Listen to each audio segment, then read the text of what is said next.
Hello viewers, আসসালামু আলাইকুম। আশা করি আপনারা সবাই ভালো আছেন। আজকে আমরা যে ম্যাথের লেকচার শিটটি সলভ করব সেটা হচ্ছে রেশিও এবং মিক্সচার।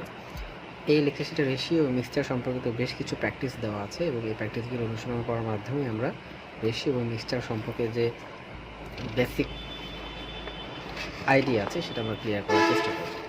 তো এখানে রেশিও এবং প্রপোর্শন নিয়ে প্রায় 58টি ম্যাথ আছে এবং মিক্সচার নিয়ে ম্যাথ আছে প্রায় 10টির মতো।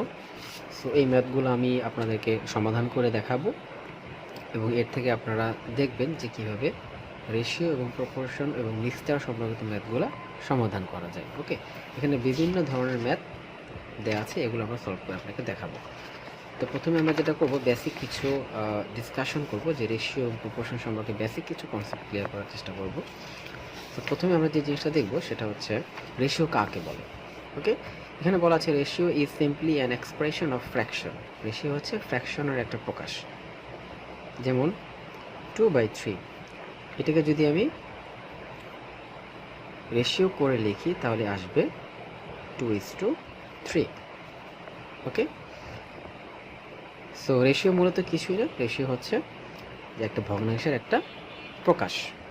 ওকে, এবং সেকেন্ডলি আমরা যে জিনিসটা দেখব যে কোন একটা নির্দিষ্ট সংখ্যাকে রেশিও অনুসারে আমরা কীভাবে ভাগ করে দেব। যেমন এখানে একটা এক্সাম্পল বলা আছে যে if we want to divide 60 টাকা among A B C in the ratio 2:3:4, then A will get, মানে এ কত টাকা পাবে যদি এই অনুপাতে আমরা টাকাটা ভাগ করে দিই।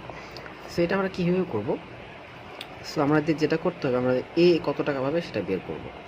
সো এ কত টাকা পাবে সেটা বের করার জন্য আমাদের যেটা করতে হবে, টোটাল টাকাটা আমরা ভগ্নাংশের উপর লিখব এবং নিচে লিখব হচ্ছে যে রেশিও অনুসারে ভাগ করে দিব তার যোগফল। এখানে 2, 3 এবং 4 এর যোগফল হবে 4 আর 3 7, 7 আর 2 9। ওকে, এবং যার টাকাটা ভাগ করে দিচ্ছি সে হচ্ছে কত? এ। সো এর বিপরীতে আছে 2। সো এখানে 2 দিয়ে এটাকে আমরা গুণ করব। ঠিক আছে, সো বি এর ক্ষেত্রে একই রকমভাবে উপরে 60, নিচে 9 এবং বি এর জন্য আমরা এখানে 3 দিয়ে গুণ করব এবং সি এর ক্ষেত্রে আমরা 4 দিয়ে গুণ করব। সো এটাকে যদি আমরা সমাধান করি, আমরা এখানে দেখতে পাচ্ছি যে 9 দিয়ে আসলে 60 ডিভাইড করা যাচ্ছে না। সো আমরা এখানে যেটা করব, এখানে একটু টাইপিং মিস্টেক আছে, এখানে আসলে 10 হবে না, কারণ এটা যেহেতু 9 দিয়ে 60কে ভাগ যাচ্ছে না। সো এখানে আমরা যেটা করতে পারি, এই 4টাকে যদি 5 করে দেই, 4টাকে 5 করে দিলে এখানে টোটালটা আসবে 10। সো এই 0 0 কাটা, 6 দুগুণে 12। সো এখানে কত? এ পাবে 12 টাকা। সো এরকমভাবে বি এবং সি এটাও বের করতে পারি। ঠিক আছে, এরপরে যেটা আসতেছে যে প্রপোর্শন। রেশিও এবং প্রপোর্শন মধ্যে একটা সূক্ষ্ম ডিফারেন্স আছে। এই ডিফারেন্সটা হচ্ছে, প্রপোর্শন হচ্ছে যখন আমরা দুইটা রেশিওকে ইকুয়ালাইজ করব। প্রপোর্শনের সংজ্ঞা দেওয়া আছে, the equality of two ratios is called proportion. যেমন এ বি হচ্ছে একটা রেশিও এবং সি ডি হচ্ছে একটা রেশিও। এখন এই দুইটা রেশিও যখন আমরা একটার সমানভাবে প্রকাশ করব, যেমন A:B সমান C:D, সো এটাকে বলতেছে কি? প্রপোর্শন। ঠিক আছে, এটাকে বলতেছে প্রপোর্শন। এখানে ইকুয়াল টু না দিয়ে অনেক সময় এরকম ডাবল রেশিও দিয়েও প্রকাশ করে। ওকে, সো এই যে প্রপোর্শন আমরা দেখতে পাচ্ছি যেখানে A:B এবং C:D, এখানে যেহেতু দুইটা রেশিওর ইকুয়ালিটি প্রকাশ করা হয়েছে, সো এইখানে এই প্রপোর্শনের মধ্যে এই শেষের দুইটা অংশকে আমরা বলতেছি এক্সট্রিমস। এখানে দেখেন এক্সট্রিমস বলা আছে। ফার্স্ট এবং fourth terms are known as extremes, while second and third term, এই সেকেন্ড এবং থার্ড টার্ম এই দুটোকে বলা হচ্ছে মিনস। এটা এই দুটোর নাম জাস্ট। ওকে, ফার্স্ট এবং ফোর্থটাকে বলা হচ্ছে এক্সট্রিম এবং সেকেন্ড এবং থার্ডটাকে বলা হচ্ছে মিনস।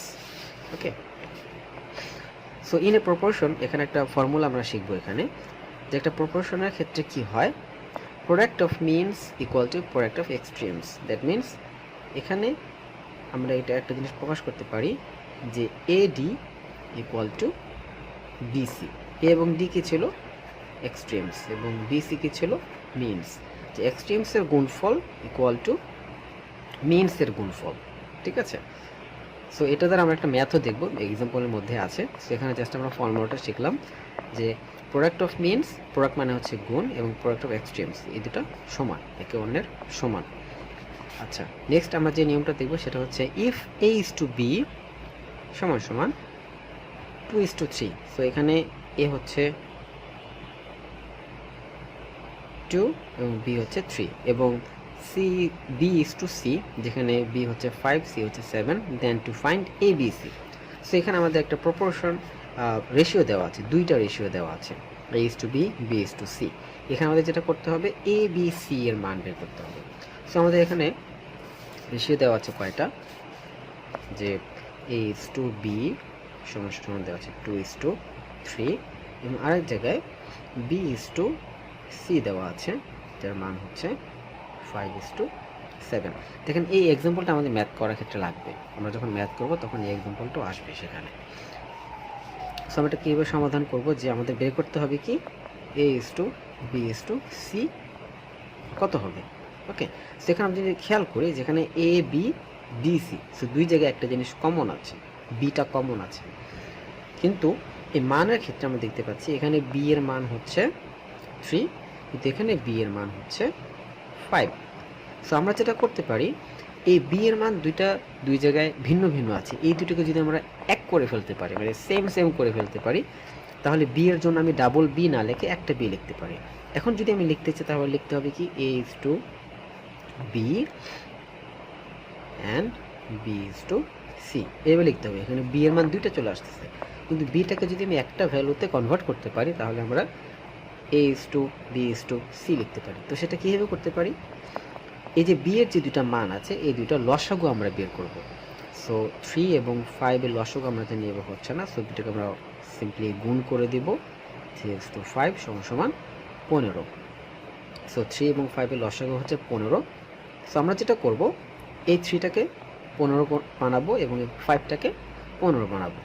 সো এই 3 এর সাথে যেহেতু 2 অনুপাত আকারে আছে, সো 3 এর সাথে যদি আমি 15 করার জন্য 5 গুণ করি তাহলে 2 এর সাথে আমাকে 5 গুণ করতে হবে। সো নতুন এটা আমার কি দাঁড়াচ্ছে, a is to b সমান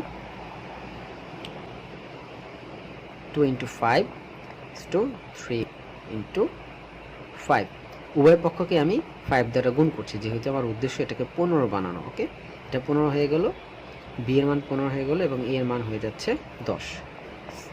আবার b is to c যেখানে আছে, সেখানে b এর মান ছিল 5, এটাকে 15 বানানোর জন্য এখানে আমাকে 3 দ্বারা গুণ করতে হবে। এখানে আছে 7, এখানে 3 দ্বারা গুণ করলে এখানেও 3 দ্বারা গুণ করতে হবে। সেখানে মান আমি পাচ্ছি 15, এবং এখানে মান পাচ্ছি 21। সো আমি এখানে দেখতে পাচ্ছি যে b এর মান এখানে সেম হয়ে গেছে 15। তার মানে আমি এখানে কি লিখতে পারি, a is to b is to c, এটা সমান কি লিখতে পারি, a এর মান আসছে এখানে 10 to b এর মান আসছে 15, এবং c এর মান আসতেছে 21। ওকে, সো আমরা নতুন রেশিও পেয়ে গেলাম যে a is to b is to c এর মান হবে 10 is to 15 is to 21। So এই ধরনের ম্যাথ আমরা কিন্তু প্র্যাকটিস করার সময় দেখব। এখানে জাস্ট আমরা একটা আইডিয়া নিয়ে রাখলাম যে এই দুইটা রেশিওকে কীভাবে একসাথে এভাবে প্রকাশ করা যায়। ওকে, সো এখানে বেসিক আর কিছু আলোচনা নেই, এখন আমরা যেটা দেখব মূলত প্র্যাকটিসগুলো করে দেখব। সো চলুন আমরা প্র্যাকটিস শুরু করি।